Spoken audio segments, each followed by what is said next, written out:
good evening. I would like to welcome everyone. My name is Anna Godoy-Ciszkowska. I am the head of the political and economic and consular section in our embassy. I am here with my colleagues, Tadeusz, he is our political and economic officer. Good evening, everyone. And Sondos Ode. She's a personal assistant to our ambassador, and she was so kind that she agreed today to translate to Arabic for us. Today we will try to give you more information about the exhibition here and the life of our traveler and researcher Rzewuski. And the first part, Tadeusz will tell us more about his life. Yes, I will speak a bit about how the Polish nobleman became an Arab sheikh. The story of Wacław Seweryn Rzewuski, our hero. Rzewuski was born on the 15th of December 1784 in Lwów.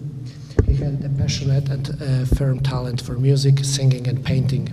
However, his greatest passion was the Middle East, or the Orient as it was referred to back then. Before young Rzewuski began to read Polish, he learned French and German, so mastering languages further east was not that difficult. At the behest of Wacław's mother, Muslim monuments were restored in their home village of Kazawczyn. There, Rzewuski wrote his first poems and studied in the literature of Arab countries. Thanks to his uncle, young Wacław have met esteemed Orientalists.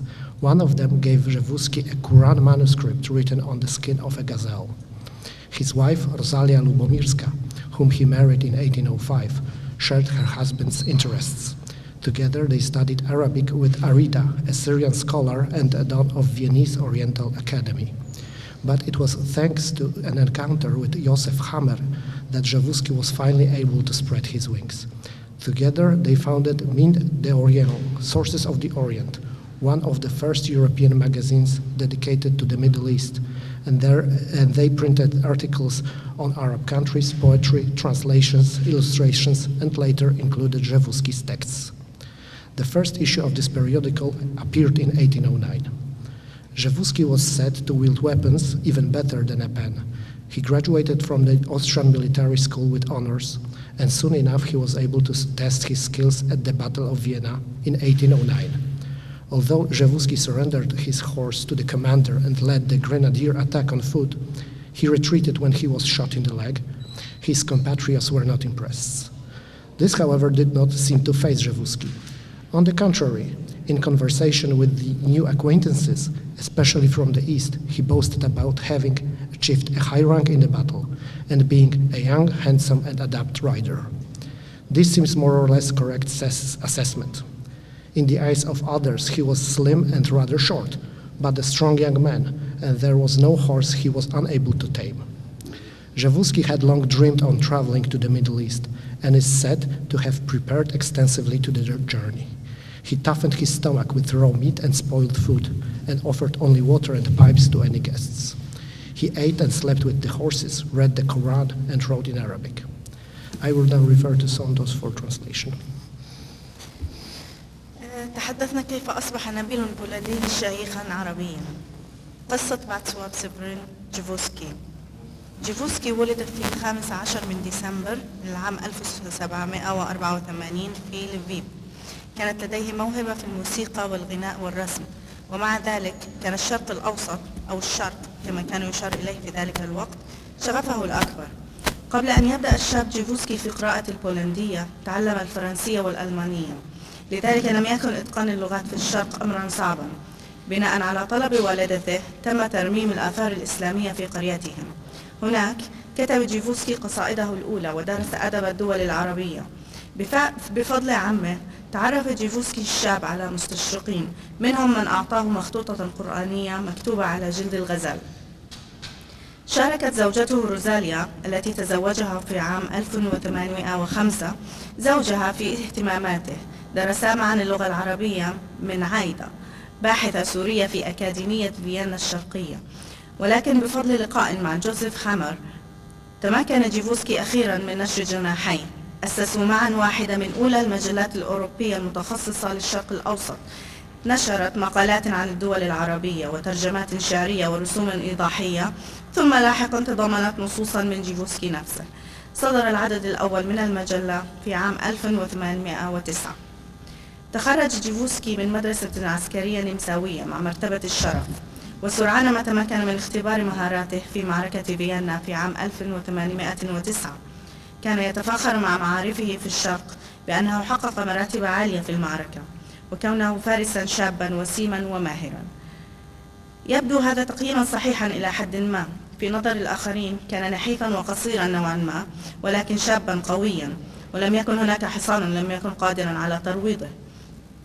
لطالما حلم جيفوسكي بالسفر إلى الشرق الأوسط، ويقال أنه استعد على نطاق واسع للرحلة.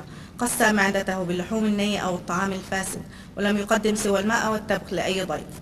أكل ونام مع حصانه، وقرأ القرآن وكتب بالعربية. His critics said that Javousky had become an Arab because he even went to Arabia. He was unable to finance the trip, but he quickly found a solution: the reconstruction of European horse breeding, which had declined following the Napoleonic Wars in Europe. And what breed was the best suited for harsh battle conditions, shortage of food and fast movement? Arab horses.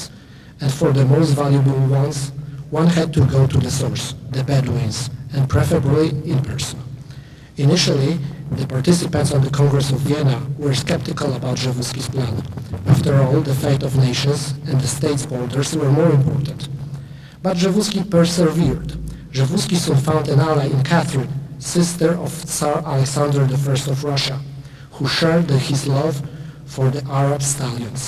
Javousky was given the green light, and in 1817 he set off on an expedition. The second volume of manuscripts, written following Javousky's return in 1830, was entirely devoted to information on breeding techniques and different breeds of Arab horses. In the third volume, he demonstrated his painting talent. Detailed maps, three-dimensional architecture, mountain desert landscape, Arab symbols, ornaments, some mentions of local customs, and of course horses. In his drawings featuring horses, Javousky tried to keep accurate proportions and shading, presented animals standing still and trotting, and supplemented all his sketches with extensive notes. From an enthusiast, he turned into a passionate expert on Arab horses and an ethnographer. قال منتقدوه إن جيفوسكي أصبح عربيا حتى قبل أن يذهب إلى شبه الجزيرة العربية. لم يكن قادرا على تمويل الرحلة، لكنه سرعان ما وجد حلا: إعادة بناء تربية الخيول الأوروبية التي تراجعت بعد الحروب النابليونية. وما هي السلالة الأنسب لظروف المعركة القاسية ونقص الغذاء والحركة السريعة؟ الجواب بكل بساطة: الخيول العربية. وللحصول على الأكثر قيمة كان على المرء أن يذهب شخصيا إلى المصدر، إلى البدو. في البداية كان المشاركون في مؤتمر فيينا متشككين بشأن خطط جيفوسكي، فقد كان مصير الدول وحدودها أكثر أهمية. لكنه ثابر، وسرعان ما وجد حليفا في كاثرين، أخت القيصر الألكسندر الأول ملك روسيا، التي شاركته شغفه للخيول العربية. حصل جيفوسكي على الضوء الأخضر، وفي العام 1817 انطلق في رحلة استكشافية. المجلد الثاني من المخطوطات الذي كتب بعد عودة جيفوسكي ما بين 1820 و 1830 كان مكرسا بالكامل للمعلومات حول تقنيات التربية والسلالات المختلفة للخيول العربية. وفي المجلد الثالث أظهر موهبته في الرسم، الخرائط التفصيلية والعمارة ثلاثية الأبعاد تقريبا، والمناظر الطبيعية الصحراوية والجبلية، الرموز العربية والزخارف، وبعض الإشارات إلى العادات المحلية، وبالطبع إلى الخيول.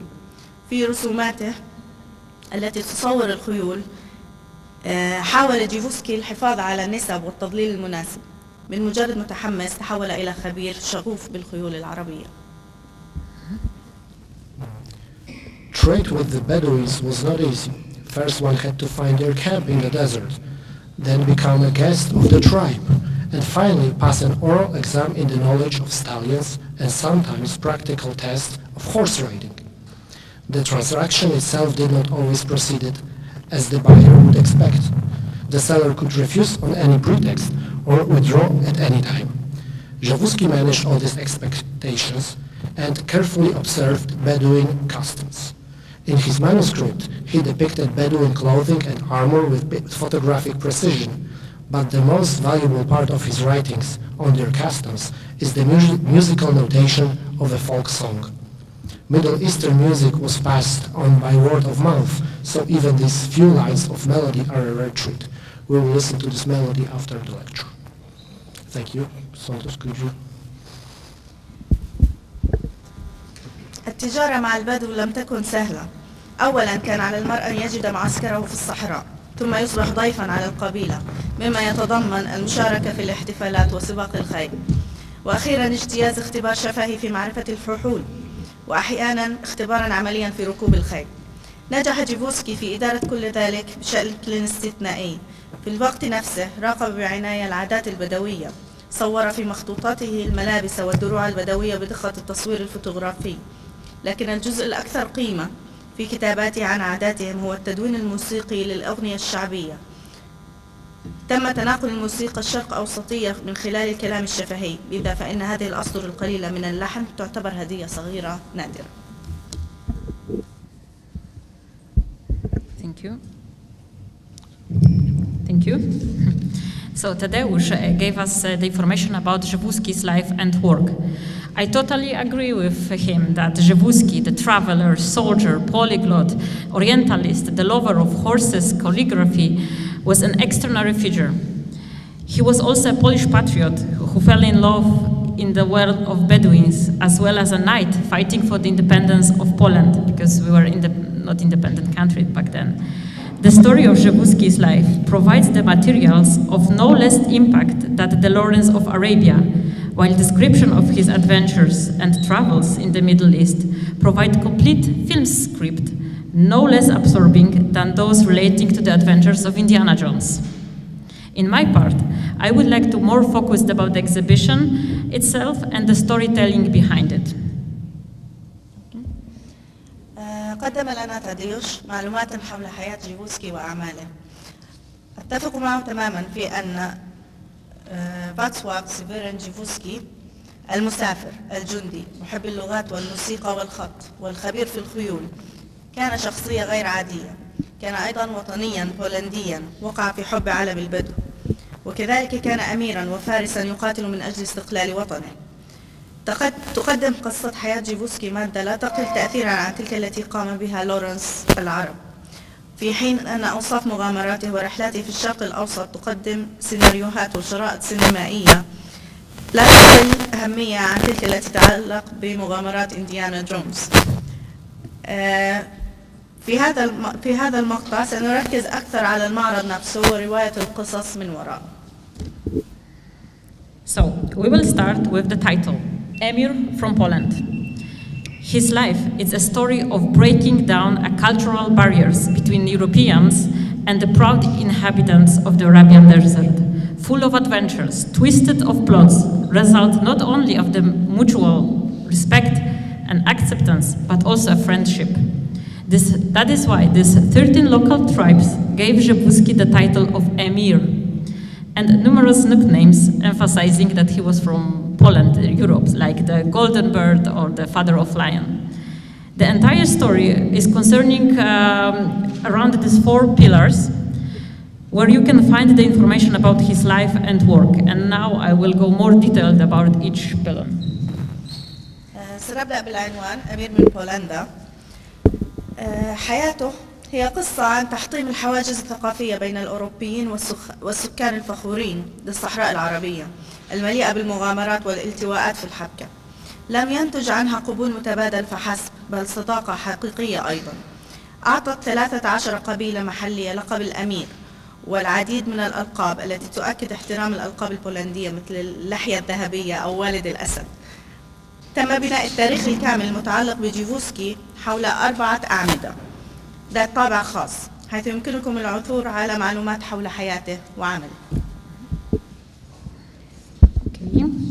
So, first pillar, expert horse. A passion for horses was in Rzewuski's blood. He gained an opportunity to deepen this knowledge on these animals when the Princess Katerina of Russia asked him to travel to Arabian Peninsula to find the most perfect horses. As one of the first Europeans, Przewódzki reached the breeders of the horses, the purest Arabian blood, Kohelians, if I'm not wrong pronouncing it. Kahelian, oh sorry. Those horses, according to the tradition, originated from the herd of the Prophet Muhammad, and until today, they are among the most desired by the breeders all around the world. Thanks to his experience, he reached the level of one of the most outstanding experts and breeders in Europe. And in this pillar, you will find the graphics, the sketches, very detailed of the horses, the equipment. So all the information are on this pillar. بالبداية بالنسبة لخبير الخيل كان شغف الخيول يسري في دماء جيفوسكي. حصل على فرصة لتعميق معرفته بهذه الحيوانات عندما طلبت منه الأميرة الروسية كاتارينا أو كاثرين إلى السفر إلى شبه الجزيرة العربية والعثور على أفضل الخيول. كان من أوائل الأوروبيين الذين وصلوا إلى أنقى الخيل العربي الكحيلان. هذه الخيول وفقا للروايات نشأت من 5 أفراس من قطيع النبي محمد صلى الله عليه وسلم، وما زالت حتى اليوم من بين أكثر الخيول المرغوبة من قبل المربين في جميع أنحاء العالم. بفضل خبرته وصل إلى مستوى أحد أبرز الخبراء والمربين في أوروبا. Okay. Then we will move to the next pillar. It's traveler and researcher. Przewódzki's mission in the Middle East, as we know, was originally to purchase the purebred Arabian horses from the famous breeding farms in the Najd Desert. But the exhibition soon turned to be the adventure of his life. Przewódzki's great adventure in the Middle East began in 1817 in Istanbul. It was the capital of the Ottoman Empire. From there, he set off for Syria, where he established his headquarters in the city Halep, today Aleppo. He called it Gulistan, which in Persian means the gardens of roses. Gulistan became a base for his trade expedition. He made numerous journeys, of which the most interesting took him across the Syrian desert to the ruins of Palmyra and also to Mecca, to which he escorted pilgrims as the commander of the Bedouin tribe.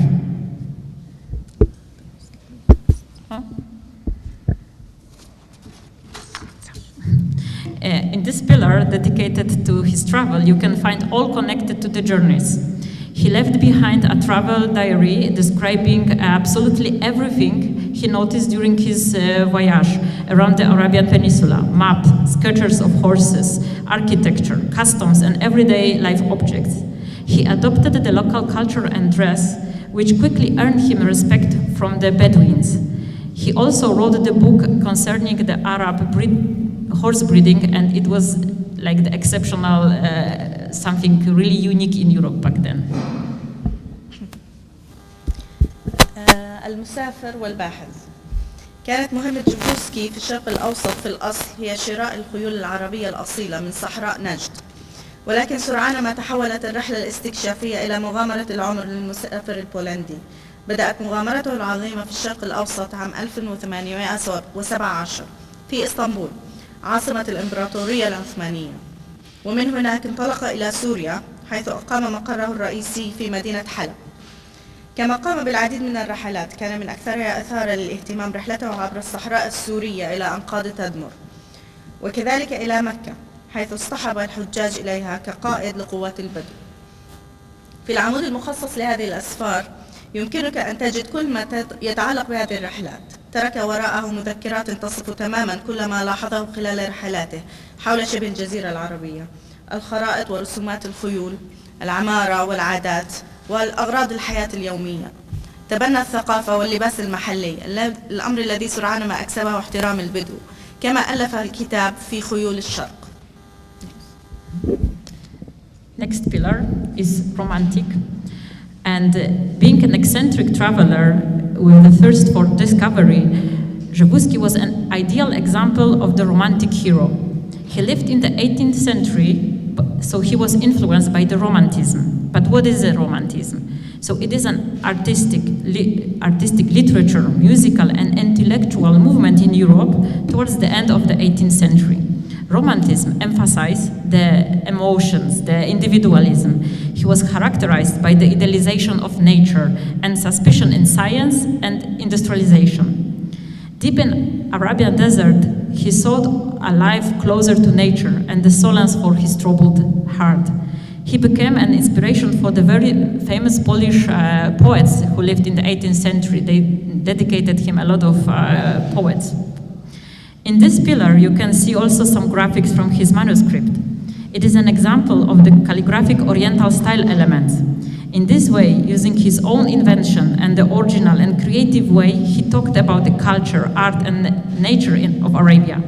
He also was an admirer of the traditional Arabic music, and as Tadeusz mentioned, the music we will hear today is originally written by Rzewuski using the notes and then reconstructed. So we will be listening the Bedouin music from the 18th century. So for me it's very fascinating. الرومانسي. نظرا لكونه مسافرا غريب الأطوار ومتعطشا للاكتشاف، يجسد جيفوسكي المثل الأعلى للبطل الرومانسي.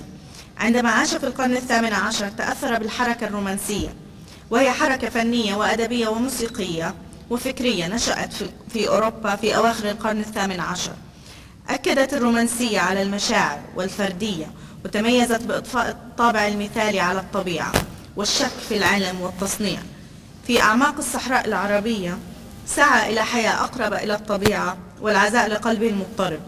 أصبح مصدر إلهام للكتاب الرومانسيين البولنديين لاحقا. في هذا العمود يمكنكم أيضا رؤية بعض الرسومات من مخطوطاته. إنها أمثلة على عناصر النمط الخطي الشرقي. بهذه الطريقة باستخدام اختراعه الخاص تحدث بطريقة أصلية وخلاقة عن ثقافة وفن وطبيعة الجزيرة العربية. كما كان معجبا بالموسيقى العربية التقليدية. تمت كتابة الموسيقى التي ستسمعونها بعد قليل في الأصل بواسطة جيفوسكي باستخدام الملاحظات، ثم تم إعادة بنائها. لذا سوف نستمع إلى الموسيقى البدوية التقليدية من القرن الثامن عشر. And we reach the last element of the exhibition, so it's a soldier back there.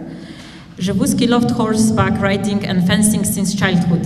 Military traditions were cultivated in his family for centuries. He earned admiration among the Bedouins for his riding skills and ability to wield the lance and spear.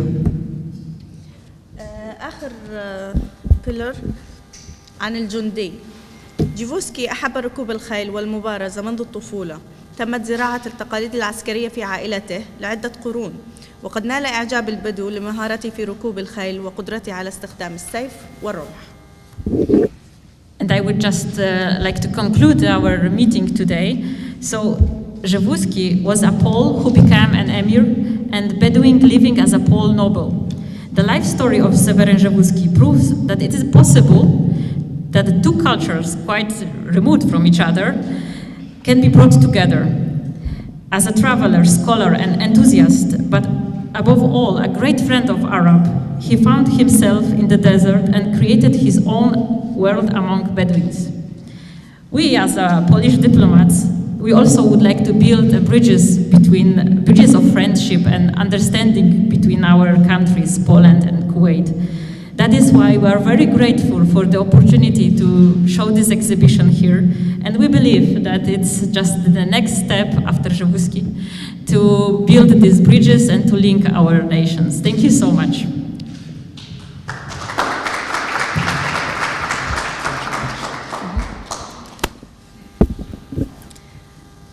جيفوسكي كان بولنديا أصبح أميرا بدويا يعيش كنبيل بولندي. قصة حياة فاتسواب سيفيرين جيفوسكي تثبت أن من الممكن الجمع بين الثقافات البعيدة عن بعضها البعض. بصفته رحالة وعالم، ولكن قبل كل شيء صديقا عظيما للعرب، وجد نفسه في الصحراء وخلق عالمه الخاص بين البدو. الدبلوماسيين البولنديين يريدون أيضا بناء جسور الصداقة والتفاهم بين البلدين. لهذا السبب ممتنون للغاية لإمكانية إقامة هذا المعرض في الكويت. شكرا. شكرا.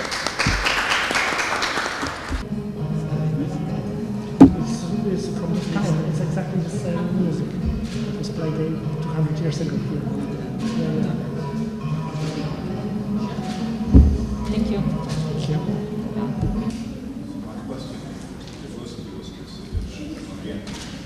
Yes. The Arabs living here from his own perspective. So my question is, his protection, all this, how was it perceived back home in Poland? Did he give a certain stereotype representation about the Middle East? So, let's say the Orientalism is some kind of perception of the East in Europe back then, but in Poland, I don't think there was some kind of stigma on it. It was something far away, something new, something unknown, something he actually brought from here, being here, back to Europe. Was this material used in cultural studies? Yes, because he was one of the pioneers about research and knowing the region in Europe at that time. and he also wrote these memoirs in French and in German, so it was spread around the Europe, and thank you for him. Like, we have in Poland 2 stables. Yes, with the pure blood Arabian horses, and they are quite, world famous. We are very proud of and them. we know that when after the invasion, that the stables here were, Looted, quite looted. Yeah. So the Crown Prince traveled to Poland to just have some kind of contract between, stables in Kuwait. yeah, just to connect the some horses from Kuwait Horse and breeders from from Poland. both countries. Yeah. That's right. And as you can see on the horse expert pillar, he had written a description on the pictures in French because, well, he learned French before he learned Polish, and at the time French was like today's English, so everybody spoke it, especially among nobility in Europe. Any other questions? Yes? Yeah, but maybe we will be here starting. So if you have any questions, we are more than happy to, to respond to your questions. Thank you so much. Thank you. Thank you.